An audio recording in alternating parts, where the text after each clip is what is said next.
Բացի համազգային խայտառակությունից, բացի սահմանադրության անպատվությունից, այն աշճան, որ կարելի էր վարչապետի աթոռը զբաղեցրած անձը պարզապես կանգներ հրապարակում եւ պատռեր այդ սահմանադրությունը, ավելի քիչ անպատվություն կլիներ, քան այն ինչ որ հիմա տեղի ունենում։ Եվ բացի իրավական եւ բարոյական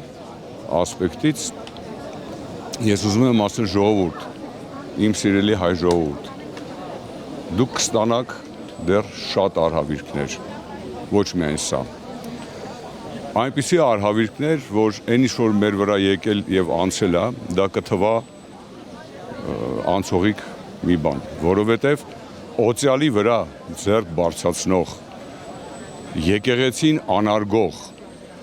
Աստծու դեմ հակառակության ոգով ելած ազգը, իսկ սա ես համարում եմ, որ ամբողջ ազգի